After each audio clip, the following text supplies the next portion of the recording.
नमस्कार। India debate में आप सबका स्वागत है। दीपावली की आप सबको हार्दिक शुभकामना। कल दीपावली का त्योहार धूमधाम से मनाया गया। आज भी बहुत सारे जगहों पे दीपावली मनाई जा रही है। वैसे बहुत सारे ऑफिसेस में छुट्टी है, लेकिन हम आपके सामने एक विशेष खबर लेकर के हाजिर हुए हैं और वो खबर आ रही है मुंबई से। मुंबई में थोड़ी थोड़ी बात आज जियो पॉलिटिक्स की भी करेंगे और भाईजान के क्या हालात हैं इस पर भी बात करेंगे। और असली खबर यह है कि दाऊद अब्राहम का चैप्टर अब संभवतः क्लोज होने जा रहा है। दाऊद अब्राहम को लेकर के पर्दे के पीछे एक गेम प्लान चल रहा है और मेरे जो अपने सूत्र हैं, जो पुलिस में हैं और इंटेलिजेंस एजेंसीज में हैं, मैं उनके हवाले से ये बात आप तक पहुंचा रहा हूं। जो मेरी बातचीत हो रही है, मुझे जो जानकारी मिल रही है, वो जानकारी ये है कि दाऊद अब्राहम का मुंबई में चैप्टर क्लोज हो गया है।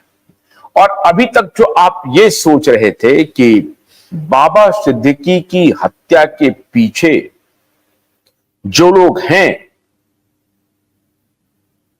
और एक इशारा हो रहा है कि कोई इसे जेल से ऑपरेट कर रहा है, पूरी तरह से यह सच नहीं है। सच कुछ और है। बाबा सिद्दीकी और छोटा शकील और दाऊद अब्राहम के बीच में 36 का भी संबंध रहा, दोस्ताना संबंध भी रहा। कभी दोस्ती रही, कभी 36 का संबंध रहा। और दोस्ताना संबंध निर्वाह करवाने में कोई और नहीं, ये बहुत सारे भाईजान हैं, वो लगे रहे थे। बॉलीवुड का दाऊद अब्राहम से कितना गहरा रिश्ता है, ये आज मैं आपको खुलासा करने जा रहा हूं। अगर आपने पढ़ी है तो कोई बात नहीं, अगर नहीं पढ़ी है तो पढ़ लीजिए। एक फिल्म स्टार का ऑटोबायोग्राफी है ऋषि कपूर साहब का, और ऋषि कपूर साहब ने उसमें कहा है कि मैं दुबई में दाऊद अब्राहम से मिल चुका हूं, उनके साथ चाय पी चुका हूं। और वो एक प्रकार से इस बात को वैलिडेट कर देते हैं, इस बात को पुख्ता कर देते हैं कि जो कुछ भी बॉलीवुड है आज के दौर में, या यूं कहें कि 80 के पूर्वार्ध और 90 के दशक से आज तक, मुंबई का बॉलीवुड पूरी तरह से अंडरवर्ल्ड ही है। इसके अलावा कुछ भी नहीं है। बाबा सिद्दीकी और दाऊद के रिश्ते के बीच बाद में आएंगे। पहले इस बात पर चर्चा कर लेते हैं कि दाऊद अब्राहम, अंडरवर्ल्ड और बॉलीवुड का रिश्ता क्या है। होता यूं है कि जो कोई भी फिल्में आप देखते हैं, फिल्में बनाना, उसको सफल बनाना आसान काम नहीं है। आपको याद होगा कि कई फिल्में ऐसी आई जो कथानक के हिसाब से, पटकथा के हिसाब से, एक्टिंग के हिसाब से बेहतरीन रही, लेकिन बॉक्स ऑफिस पे चली नहीं, मतलब दर्शकों का उसे प्यार मिला नहीं। बहुत सारी ऐसी फिल्में आई जिसके कथानक बेहद कमजोर थे, एक्टिंग कमजोर थे, लेकिन बॉक्स ऑफिस पर वो बहुत बढ़िया कर गई, दर्शकों का उनको भरपूर प्यार मिल गया। ये जो दर्शकों का भरपूर प्यार मिल गया, ये कहानी का 40% सच है। कहानी का 60% सच कुछ और है। 60% सच क्या है?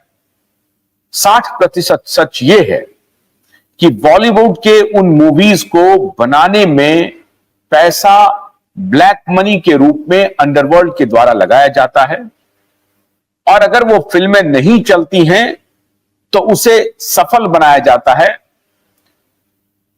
सिनेमा हॉल के हॉल के हॉल, हॉल के हॉल, हॉल के हॉल, और आप ये कहें कि सैकड़ों हॉल के टिकट बुक कर दिए जाते हैं ब्लैक मनी के रूप में, उसे खरीद लिया जाता है। प्रोड्यूसर के पास, डायरेक्टर के पास और एक्टर के पास पैसे पहुंच जाते हैं, और ये पूरी तरह से ब्लैक मनी को व्हाइट करने का एक पूरा खेल मुंबई का अंडरवर्ल्ड करता रहा है। और ये अंडरवर्ल्ड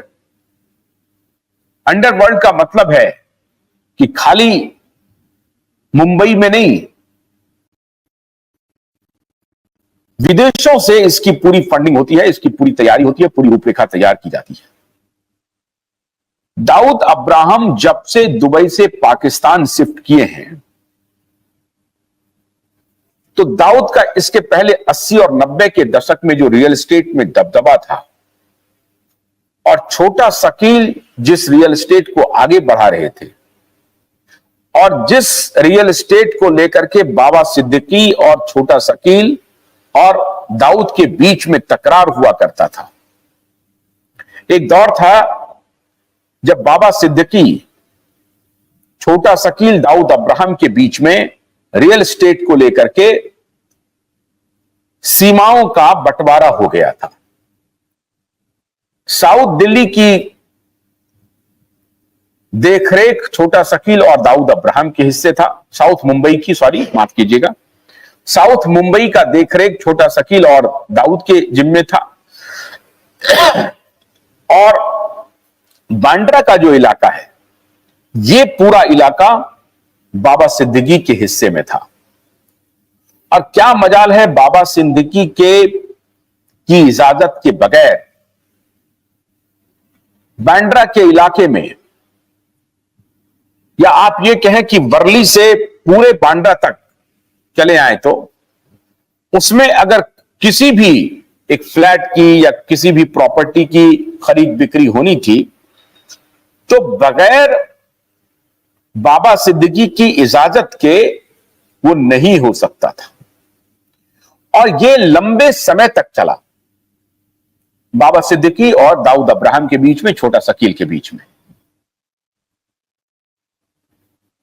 बीच में ये जो बड़े स्टार्स आए, भाईजान वगैरह, इन्होंने दोस्ती करवाई, क्योंकि भाईजान को दाऊद से लेना देना था, क्योंकि दाऊद बॉलीवुड में इंटर कर चुका था। और उस वक्त बाबा सिद्दीकी सिर्फ रियल एस्टेट और अपने बिजनेस और अपने पॉलिटिक्स में एक्टिव था। तो इन भाईजानों ने ब्रिज का काम किया, और बहुत हद तक बाबा सिद्दीकी और दाऊद के बीच में रिश्ता सामान्य हो गया। दोनों के बीच में एक दोस्ताना रिश्ता इमर्ज हुआ, और दोनों अपने अपने तरीके से अपने बिजनेस को परवान चढ़ा रहे थे। बाद में दाऊद अब्राहम को लगा कि ये रियल एस्टेट में बहुत लाभ नहीं हो रहा है, माथापच्ची ज्यादा है, तो इसे छोड़ देते हैं किसी के ऊपर। और जिस दिन से दाऊद अब्राहम ने दुबई का रुख छोड़ा और पाकिस्तान में अपना जमघट कर लिया, उसके बाद दाऊद का पूरा ऑपरेशन बदल गया। अब आप कहेंगे कि दाऊद अब किस ऑपरेशन में शामिल हुआ? दाऊद उसके बाद नकली नोट और ड्रग के बहुत बड़े कार्टेल को चलाने वाला बन गया। और ड्रग का जो पैसा था वो क्विक मनी था, जेस्टेशन पीरियड नहीं था, आराम से दीजिए, इस हाथ से दीजिए, दूसरे हाथ से पैसा ले लीजिए। और ड्रग का इंटरनेशनल सप्लायर बन गया दाऊद अब्राहम। दाऊद ने अपना टोटल बिजनेस वेंचर बदल दिया, इसे आप बिजनेस कह लें। रियल एस्टेट से दाऊद ने खुद को अलग किया और दूसरे कारोबार में आ गया। दाऊद ने अलग नहीं किया, दाऊद को अलग करवाया गया। दाऊद कैसे अलग हुआ?